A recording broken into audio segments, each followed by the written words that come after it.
Hi, hello. Can you see my screen? Yes. Okay, great. Well, thanks everyone for coming. Thanks to the speakers, thanks to the attendees. And well, first, before starting with today's webinar, let me make a short introduction to Informatics Europe and to this Gender Equality Informatics series of webinar. This is sponsored by UEGAIN, the European Network on Gender Balance in Informatics. So first of all, a few words of what's Informatics Europe. Well, Informatics Europe is an association that started around 18 years ago with a gathering or a meeting of heads and deans of computer science departments. But since then, it has evolved a lot into something that is much more encompassing, including institutions, departments, but also research labs and private companies, which altogether represent, let's say, the public and private research community in informatics in Europe. Not only in Europe, because lately we have also neighboring countries joining Informatics Europe, which could be like Informatics Europe plus plus. And yes, just to give you an idea of the dimension of Informatics Europe, there is around 70 institutions represented from 30 countries from all over Europe and beyond. And this is about 45,000 researchers. And in this case, the numbers are important because this is one of the cases in which, well, size matters. The more people, the more institutions are represented in Informatics Europe, the more powerful is the voice of Informatics Europe when defending or presenting matters important for all of us, both at the local level, but also the national level and at the European level. So this is one of these cases in which when one institution joins Informatics Europe, the voice and the leverage of that institution is amplified by the whole institutions, by the whole set of institutions that are part of Informatics Europe. Of course, the full set of members list is available in the website of Informatics Europe.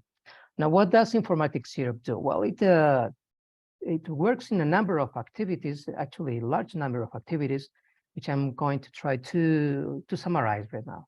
So on one hand, there is lots of working groups which tackle activities and try to do interesting stuff in several areas, like, for example, education and research, and mainly education of computer science and informatics at all levels, also ethics in informatics, diversity and inclusion, open science, data analysis, data gathering and reporting regarding different indicators like salaries or existence of jobs in different levels in Europe, sustainability, and also recommendations which are more on the policy side, for which on all these working groups, one of the things that Informatics Europe does is to issue reports and to give information, but also to participate in other initiatives like partnering with Informatics for All, which is about trying to teach informatics at all the levels in the education stack,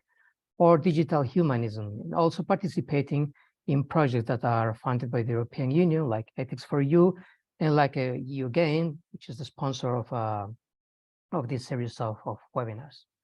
So it also gives a series of services, among which I think that one of the most interesting ones is the yearly meeting, the European Computing Science Summit, which takes place every year around end of October, and this year will take place in Edinburgh, the 23rd to 25th October.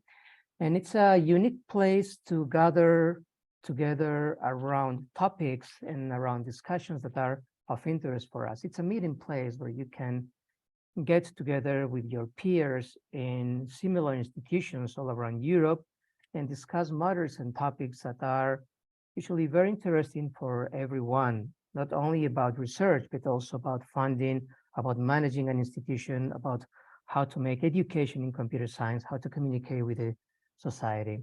And every year there is a different topic, different main topic for the summit. This year's topic is Informatics Shaping the Future.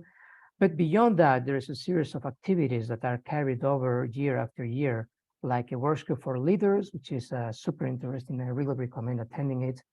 Careers advices for early researchers, and sessions with industry and sessions with national informatics associations. Apart from this, there is a series of services that Informatics Europe develops for its members, like, for example, it sponsors prizes like the Minerva Informatics Equality Award. It develops and makes it possible to have leadership courses for academic development. It puts at the disposal of the members data about education, data about jobs, PhD, etc.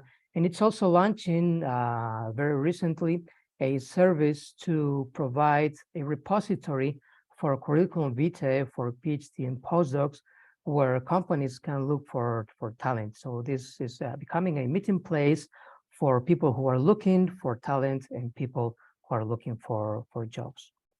And yeah, of course, you can find more information at the Informatics Europe website. Just search for Informatics Europe, but also in our social networks, mainly in Twitter, LinkedIn, and YouTube, where in YouTube, for example, there is not only the webinars that we are preparing and broadcasting, but also a series of talks that take place during the summits that are part of Informatics Europe activities.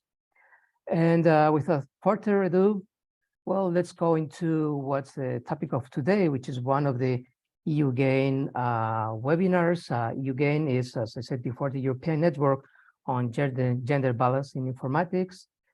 And what we have today is what I'm sure is going to be a very interesting webinar on the Gender Equality Committee at IRISA, Inria Rennes, which has been given by Nicolas, Markey, Camille, Maumet, and Siegel. And I saw another name there, Elisa Formont, which I suppose it's also involved. And I would also remind you that everyone that is listening to this, that there are two upcoming seminars, the first one on June 19th, and the second one on June 10th. On the first one is on several female support activities later, what have you learned?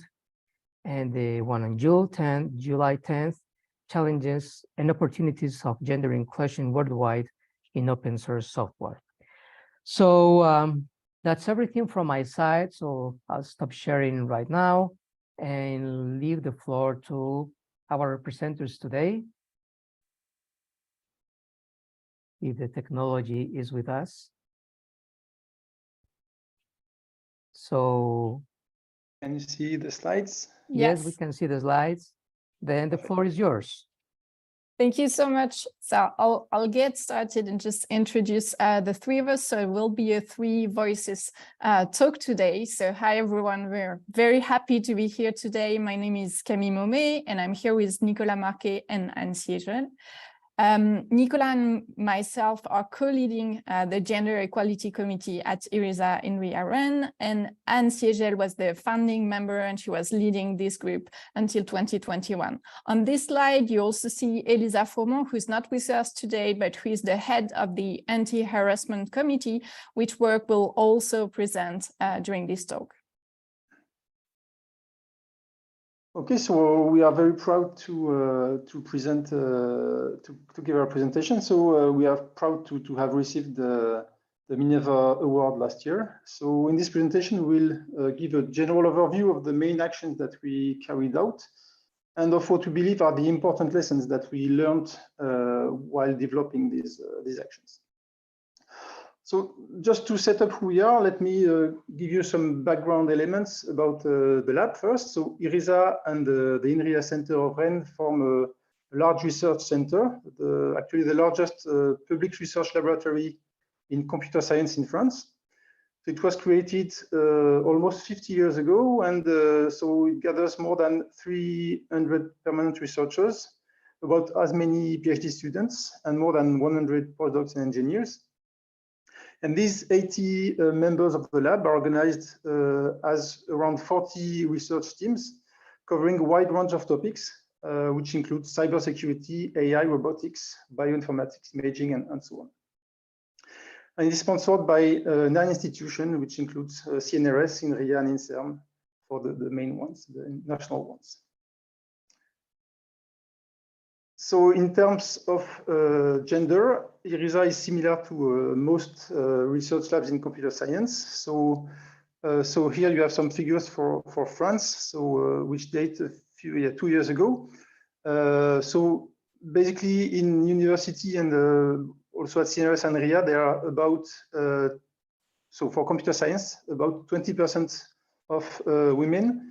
And you see this masculine advantage index, which roughly measures the, I mean, yeah, it's a proportion of people getting a promotion. So the ratio between men and women is 1.5 for university positions and about 1, so a good balance for CNRS and IRIA.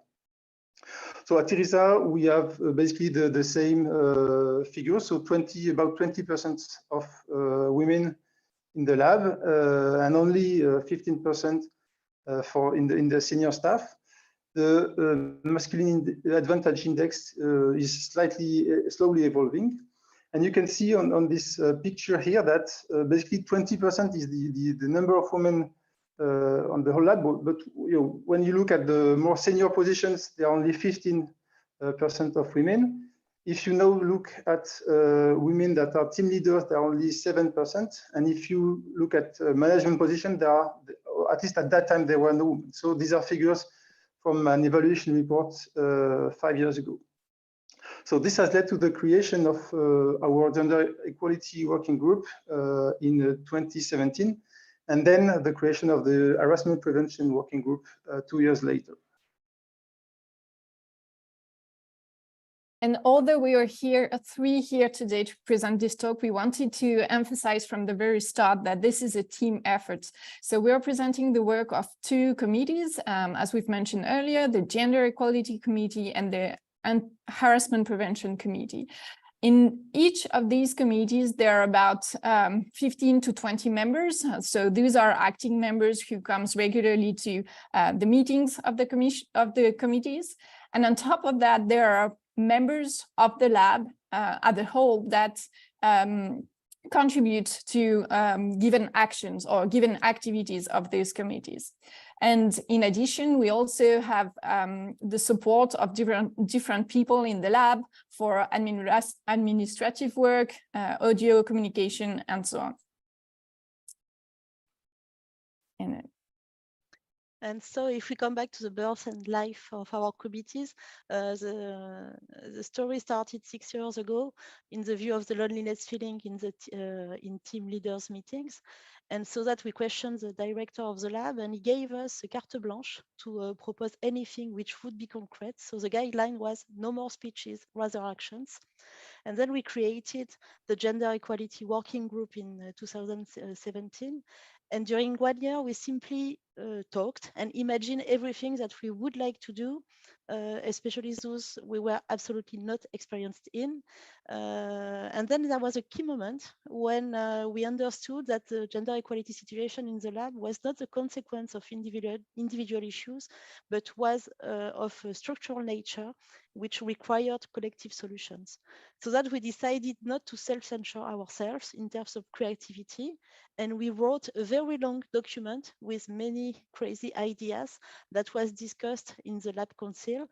And so what was very surprising is that we must have been quite convincing because all the ideas were validated, and this wasn't expected actually. And we even decided to make the working group permanent. It became a committee in order to signify that the gender equality was a long-term issue which deserves long-term initiative. So that this was the beginning, and then came the bad time with what happens in all institutions. As soon as you create some gender equality committees, liberation of speech exhibited not admissible behavior in the lab.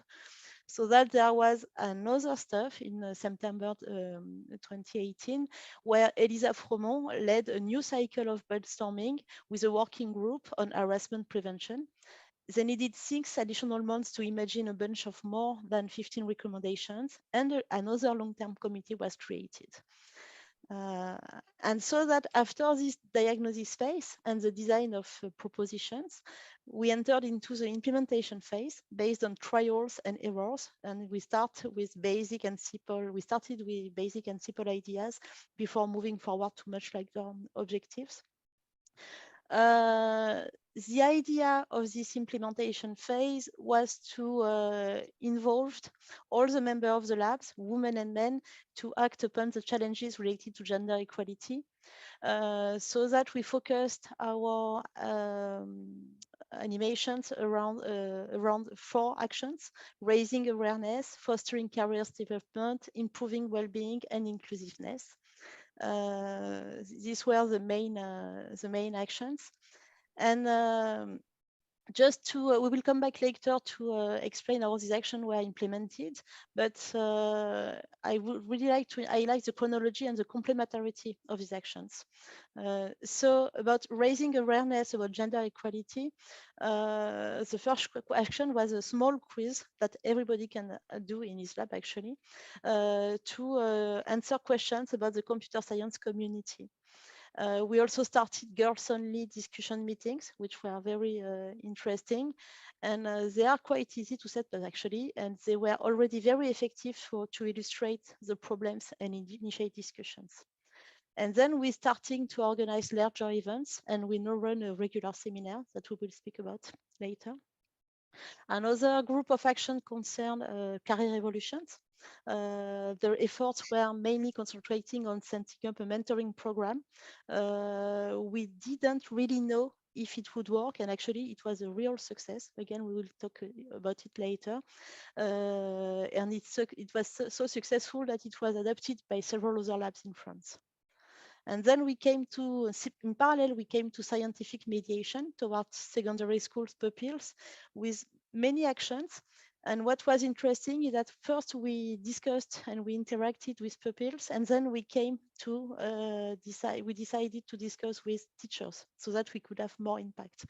And this is an example of an action where we did not know exactly how it would work. So we managed to adapt the action and to extend it way beyond what we had in mind at the beginning. And then we wanted to create an inclusive atmosphere in the lab.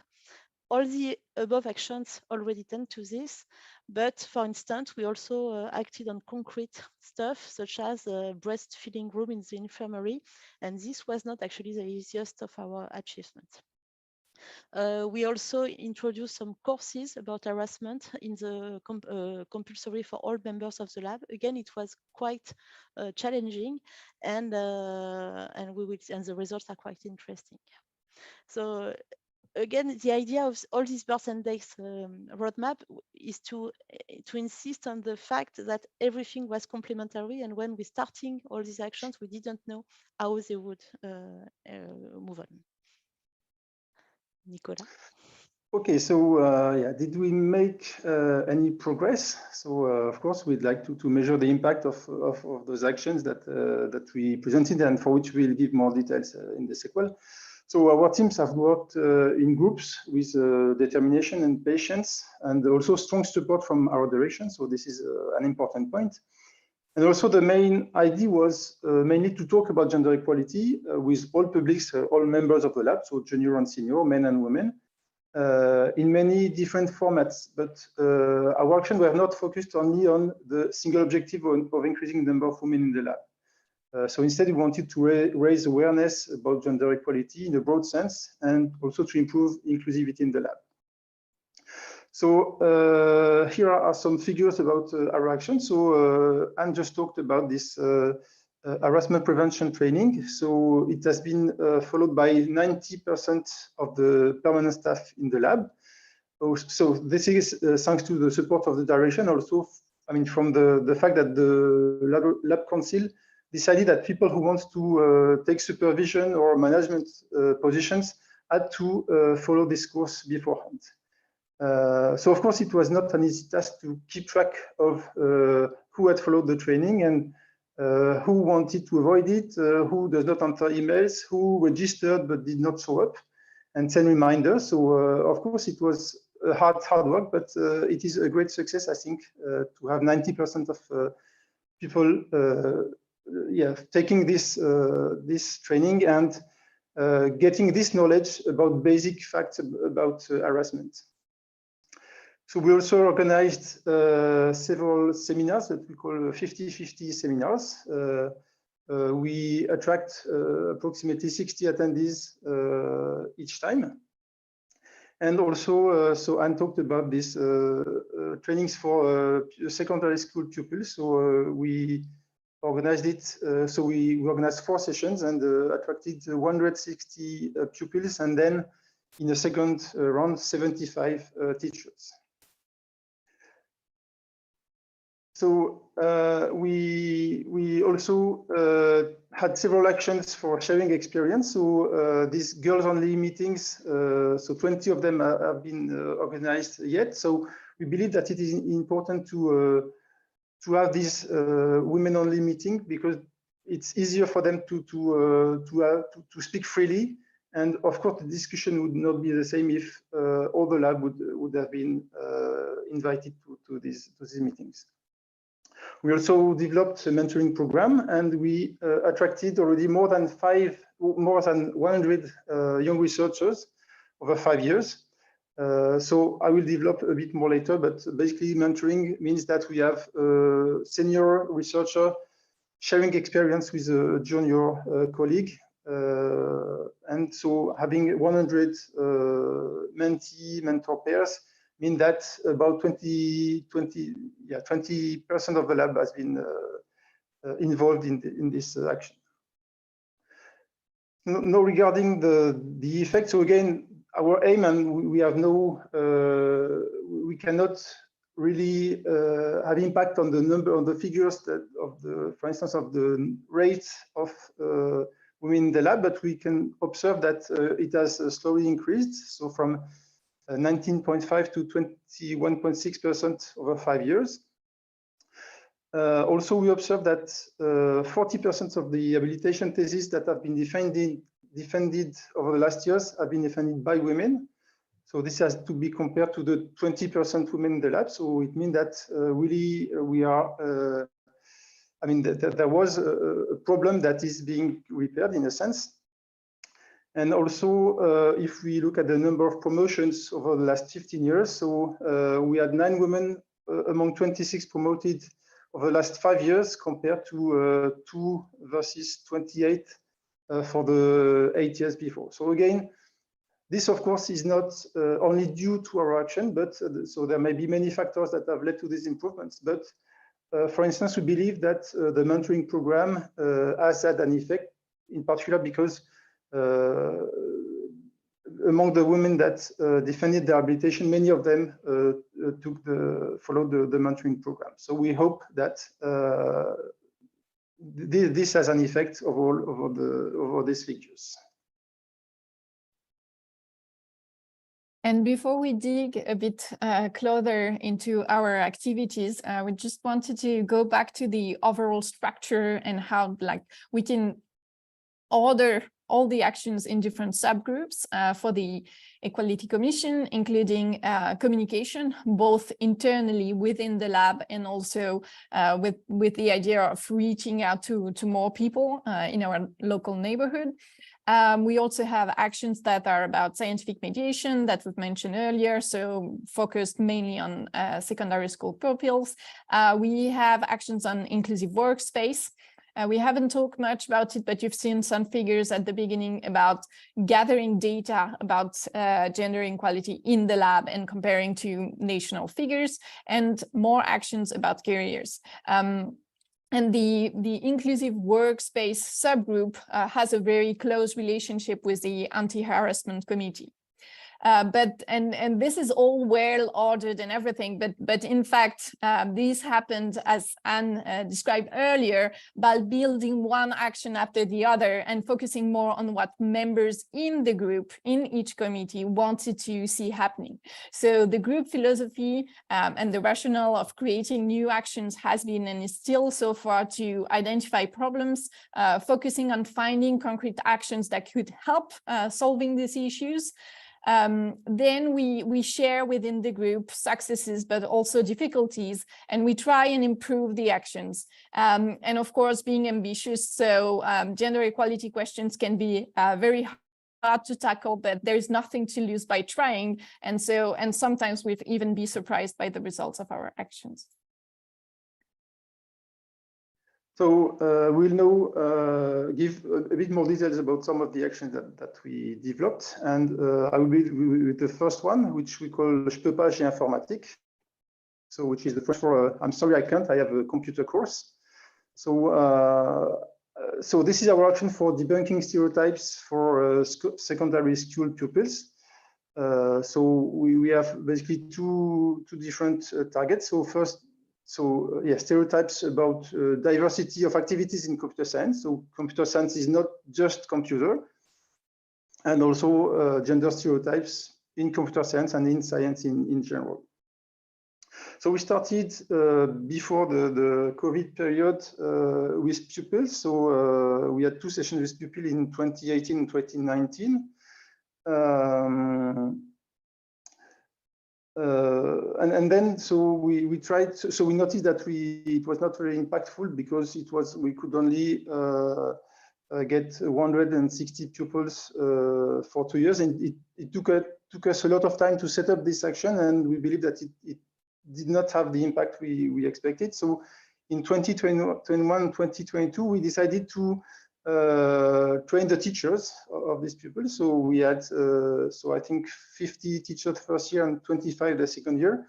So these teachers came from all over Brittany. And of course, we slightly changed the content, but we could explain how to use our the material, the educational material that we had developed in their courses, so for their students. And we know that some of them, and we hope that many of them will use this material every year in their courses, so that our action has more impact. So at least all over in many different secondary schools in Brittany. So what did we learn from this action? So first, we believe that it is a win-win action in the sense that we also learned a lot, and it has an important impact in the lab. So it involved many more people than just some. So the 6 people from the committee that you can see there. So I don't know how many, but many external persons came to help us. And also, it was interesting to see how teachers have different feelings about gender equality, especially among math and computer science teacher.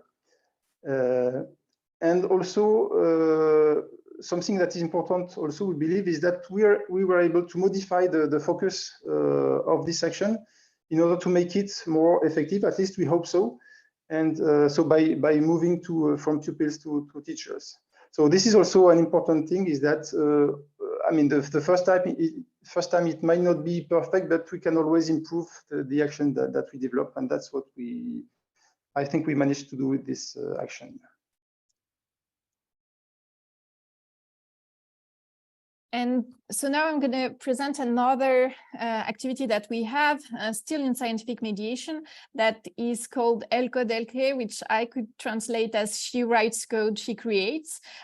So the goal of this program, again targeting to secondary school children, is to teach programming, so writing code, in order to create artworks.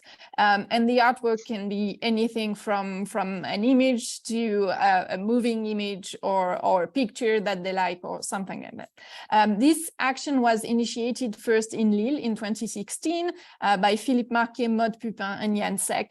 And we took over in 2019. So we've had about one edition per year since then in Rennes. And the idea is that we target 2 to 3 schools with about 10 to 15 children. It's a woman-only event. So we have women PhD students coming from our lab that teach women secondary school children. And we have about 6-9 PhD students, 3 organizers, and 2 trainers per year. And if you can go to the next slide. The lesson we've learned here again is that this action has had a structuring effect on our lab, because beyond going into the schools and teaching how to program to secondary school children, this was also an opportunity for us permanent researcher organizing this action to have like some training session with PhD students to exchange, to also talk about careers and so on. And in this particular action, we found out that it was particularly important to try and work with schools that were ready to get involved and to put energy into it, because it's crucial to have people in there who can help recruit, explain to the children what they can expect from the action and so on. And this was crucial throughout the action that lasts for 8 weeks in a row. And so we wanted also to emphasize on other topics that we addressed in the lab, which were very pragmatic topics. And actually, so we were very proud that we were able to set up a lactation group in the library just before Camille came back from his pregnancy, actually.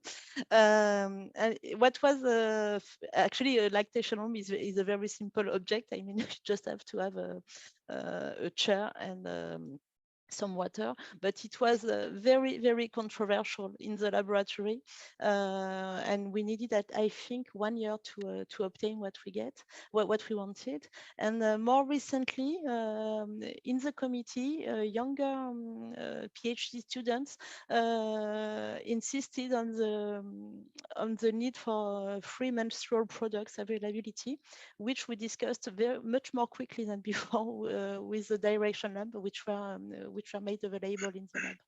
And what we learned from this experience, which is very quite classy, simple somehow, Nicolas, can you push? Yes, is that actually it was the most controversial issue to address in the lab, maybe because actually the underlying issue was to figure out who was in charge of girls' things. And there is really a question. I mean, do we consider that such girl things as lactation or free menstrual products are related to individuals, so that they have to be taken in charge by women, or do they have to be taken in charge by collectivities such as laboratories? My feeling and our feeling is that the tendency, which is much beyond our institution, is that it is becoming a collectivity issue that we have to address. So many schools in France and universities provide free menstrual products, for instance, and we have to address this in our labs. But it was not that easy to discuss with lab directors, and we are very proud that our lab director evolved on this subject quite quickly recently. So one other action that we set up is a library for feminist literature about computer science.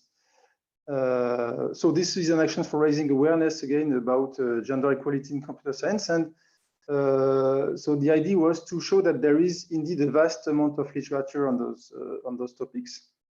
So we have about now 35 books that have been bought by the lab since 2020, and we display them in our cafeteria so that people can see them every day. They can perhaps the next day take a look at the back cover and then borrow it for 1 or 2 weeks.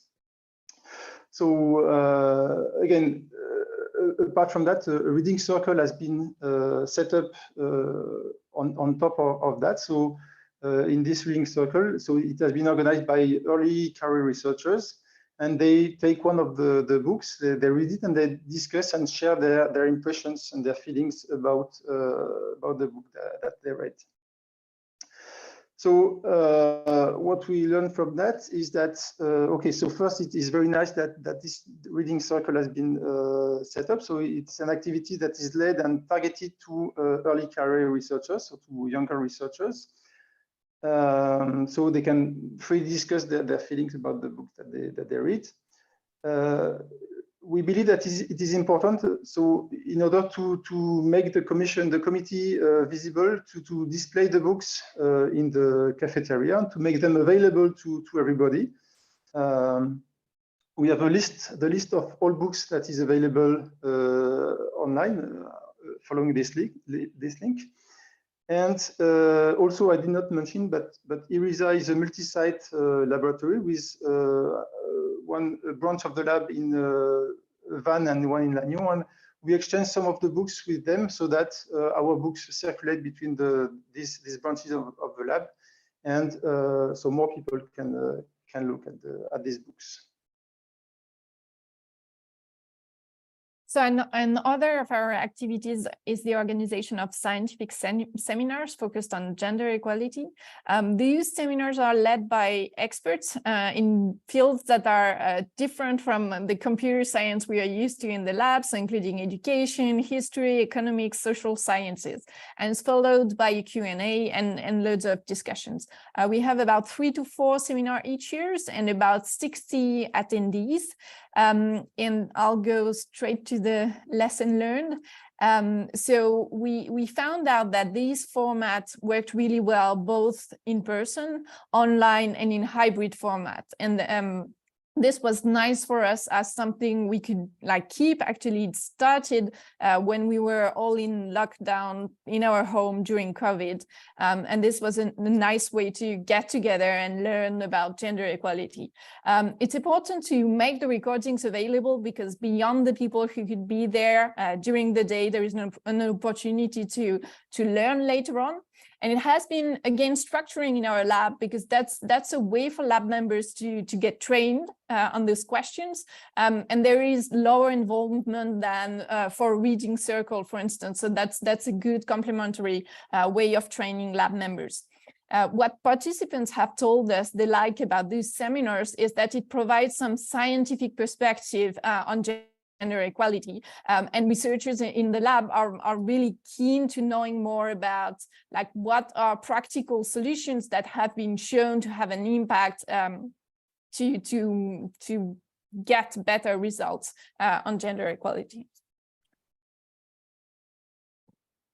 So next action is the mentoring program. Next action that we want to advertise. So mentoring consists in having a senior lab member sharing their experience with younger colleagues, so they can discuss about career, research institutions, applications, work-life balance.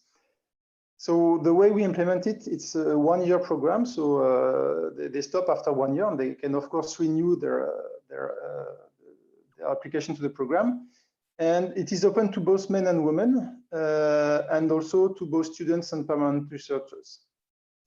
So we have attracted around 20 to 25 mentees each year. So this resulted in more than 100 mentor-mentees pairs.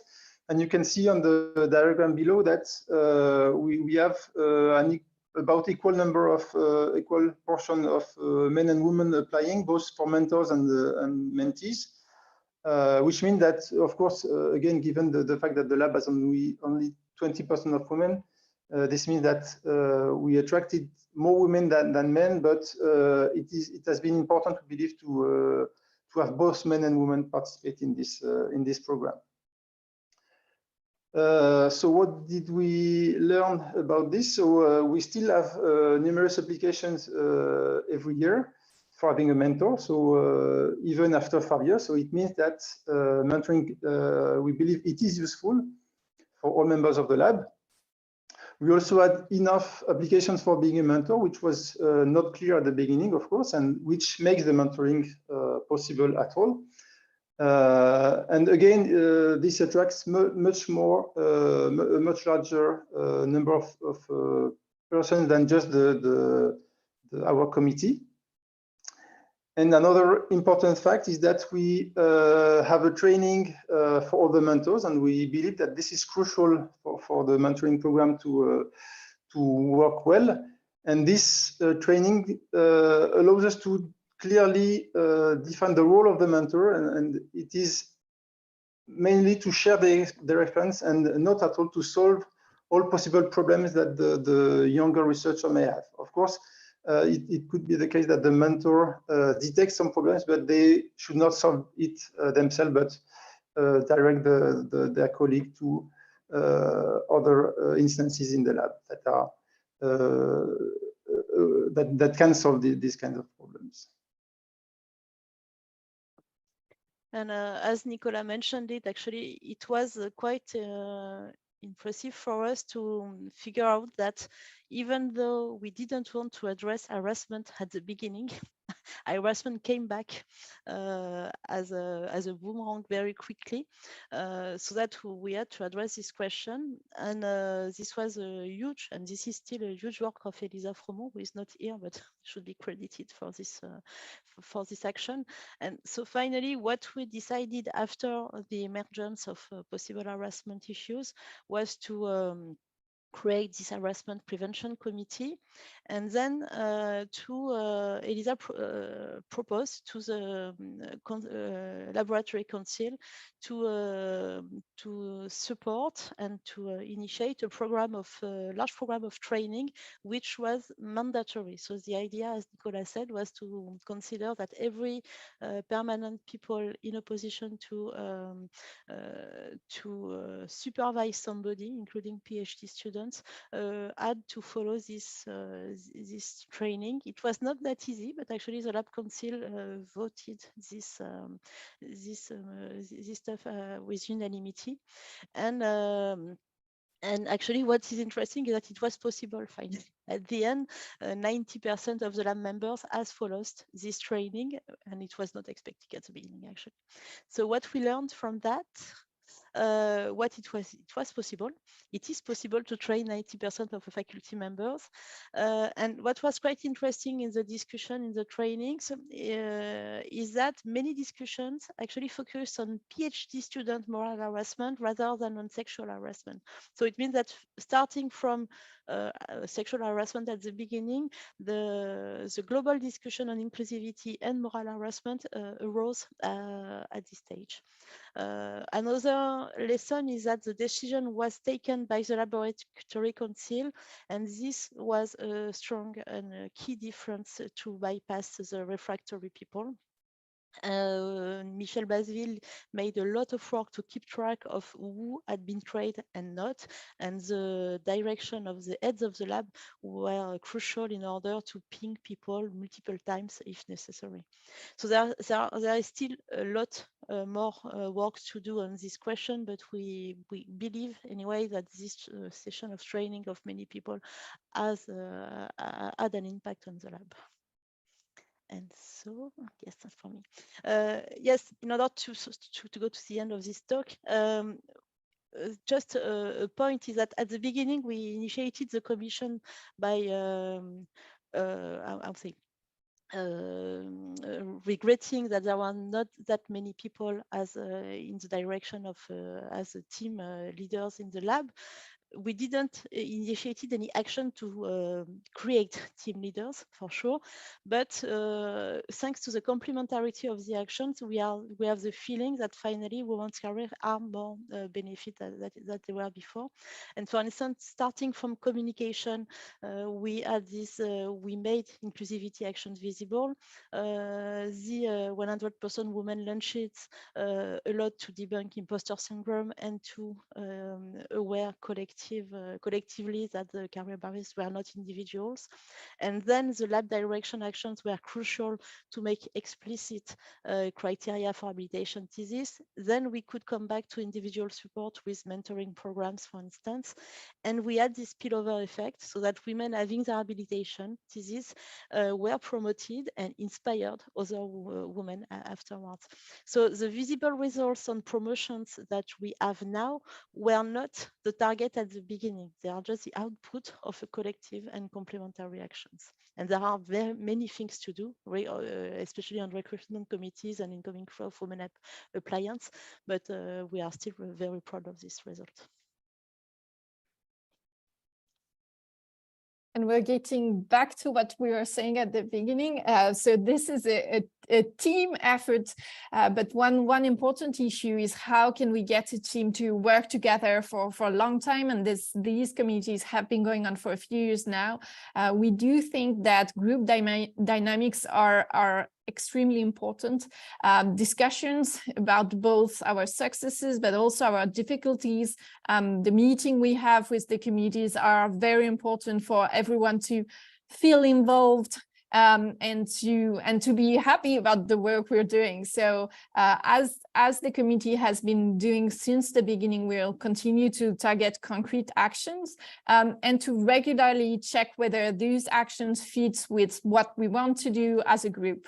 And of course, by doing so, we have to accept that when new people join, the viewpoints of the committee is going to change, either because they're going to ask to do different concrete actions, or because they're going to have like different values that they want to bring into the group. So besides discussion inside the group, we also believe that it's important to communicate outside the group. So we try to make our committee visible, try to show that all the actions that we develop, despite their diversity, target the single topic of gender equality. So we maintain the website. We have some quiz and other seminar that we organize, and try to show that again, all these actions come from the same group. So as Camille just said, we are open to new contributions from people joining the committee. And still, so a few persons, it could be the case that a few persons do not appreciate our action. So apparently someone does not like the poster about menstrual products and always remove them. Some did not want to learn about harassment. Several men dislike the women-only group discussion. So we know that there may still be some people like that in the lab, but still we believe that it is important to be a group and to resist against such attacks. And on the positive side, we can observe that most members of the lab are positive about our actions, about these gender equality actions that we develop. And so it's my turn to conclude this talk. Yes, so thank you for listening to us. And again, as Camille said, it was really a group action. So many people should be thanked for all these actions and the Minerva Prize at the end. And also, I want to emphasize the role of the directors of the laboratory, because they initiated the actions. They gave us carte blanche, and they always pushed us towards new actions, even when they were not entirely convinced at the end. So we will see what we move forward with all these committees, but it was a really exciting adventure, and it is still a really exciting adventure. Thank you. If you have any questions. Well, thank you very much, and let's at least virtually clap. And yes, if there are any questions to the speakers, please. Yeah, Bara. Thank you very much. Sorry for not having camera, but thank you very much. It was excellent talk, and wow, so many initiatives. So it's real inspiring to see that many initiatives. There are many, so it is yeah, I'm still trying to digest all the information. You mentioned a couple of times the teaching about sexism. That's a hard one, I must say. I wanted to ask in which way you approached it, and also like point you to one thing that I found helpful when I was asked to teach people about sexism in academia. Because I used a comic. There is a comic strip. I don't know if you know that one. It is about sexism in academia specifically, and it's nice and light. It's a lightweight way.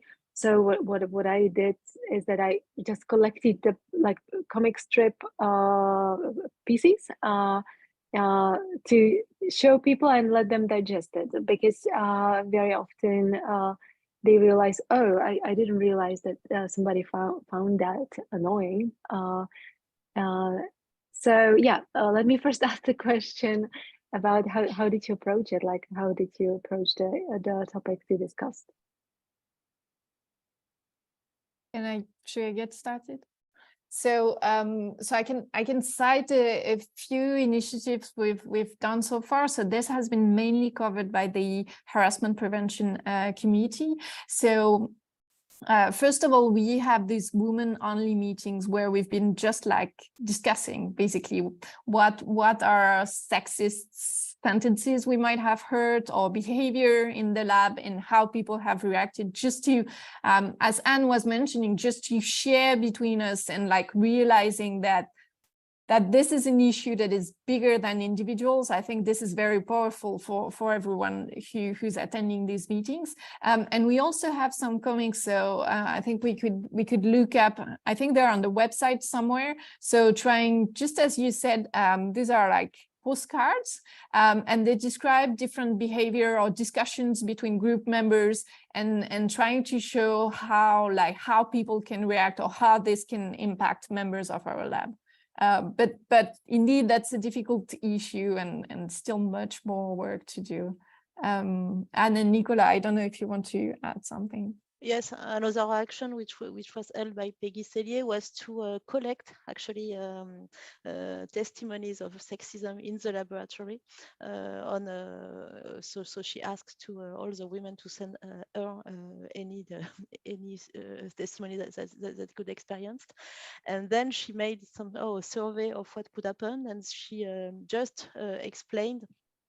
Also with comics, thanks to the communication service of the lab, what were these situations, and they were sent to the laboratory, and many people say that these were caricatural and not true, actually. So it was quite interesting to figure out that many people did not think that it could be true, but anyway, we said these were exactly real experiments from women, and I think it changed also some viewpoints in the laboratory. That's very nice. So I will take a look at the website if some of it is there. And I also posted that link to the one I used. It's called Did This Really Happen? .net. So it is funny that you mentioned that like people were questioning if those that you used are real, because that's the same right narrative behind it, and people say, oh, like really this happens. And yeah, like the ones I used is that I basically, like in this comic on the link I posted, I scrolled really like to the bottom, because the comic strip is being kind of like published regularly, so the core things are really on the bottom, but yeah, like very yeah, so the things like a person coming to the lab and just asking a man about the research, or this like mansplaining a poster, where the woman is standing by the poster but nobody's really asking her about her poster, but men are discussing about her poster, explaining what it might mean, as if she didn't exist by this poster. So it is it is a nice and soft way where people can really relate. And they say, yeah, exactly. This happened to me many times. So yeah, very interesting and great work. So congratulations. Thank you very much.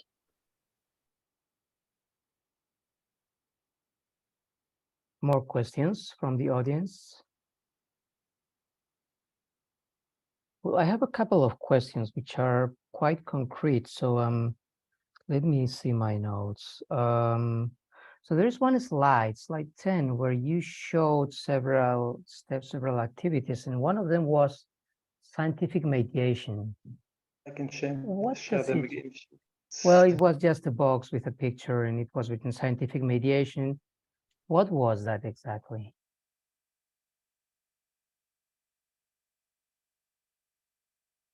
So yeah, scientific mediation is so basically we have two actions there, which are the first two that we presented about interacting with pupils, so secondary school pupils with this program Je peux pas, j'ai informatique, where we debunk stereotypes about computer science. Okay. And Elle code, Elle crée, so she writes code, she creates, where we help women, so girls in also secondary school to write some programs to produce some drawings. Okay, yes, I understood. Another thing that I'm curious about is your mentorship program. what does it cover? Which kind of mentorship are you giving?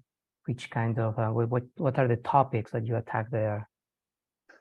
So the topics are completely free. So it really depends on the mentee. So they usually they register and we ask them. So we have a small form where they fill in their name and first name and email, and we ask them for which kind of topics they want to discuss. They're curious about, because depending on whether they are PhD students or early career researcher or slightly older, they may have different questions. And also the same for the mentors. We ask them what are the fields on which they feel expert and they feel that they have some knowledge to share. And then we try to match well, mentors and mentees according to what they want to know and what they think they know and they have experience on. Okay, I see. And which kind of, let's say, training are given to the mentors? Because it's not an easy thing, right? Maybe can you elaborate a little bit on that?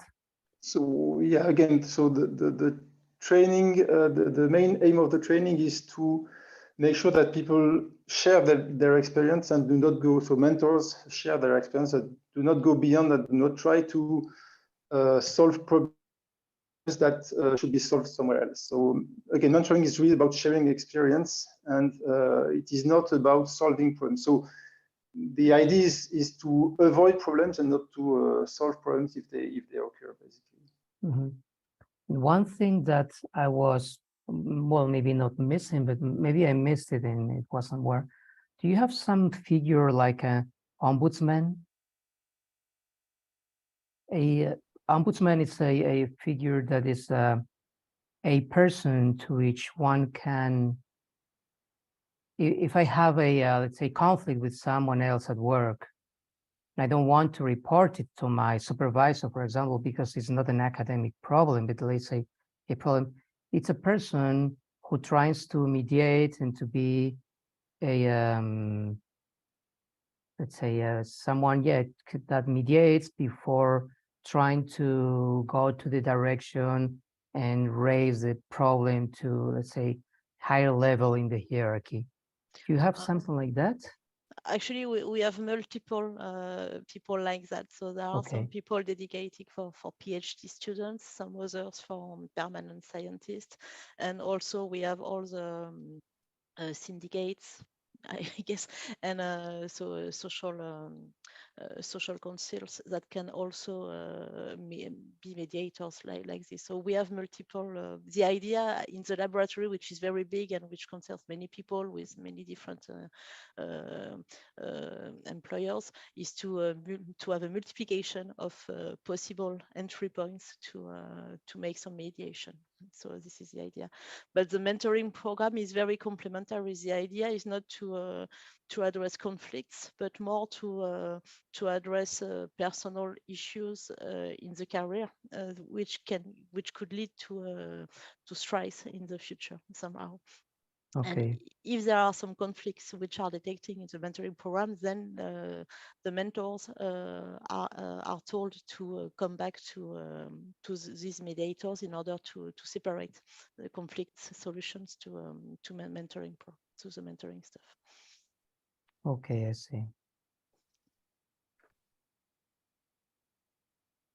Well, I guess I could have many questions, but maybe we will have to stop at some time. And I don't know if any other of the attendees has any other question.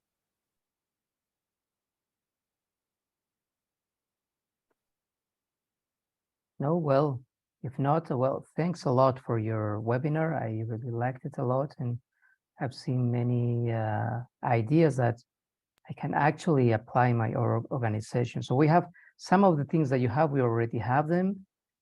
Many of the things that we have, we don't have them. So it, because many of them, we just didn't thought of that. Right, and then it's been a very good source of information personally for me. So again, thanks to you three, thanks to the attendees, and I think we can wrap up here and clap again.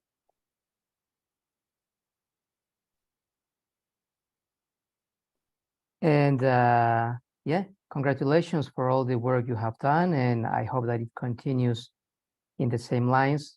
Well, with no conflicts, but with the same spirit. Thank you very much. Thank you. Thank you very much. Thank you. Bye. Bye. Bye. Bye.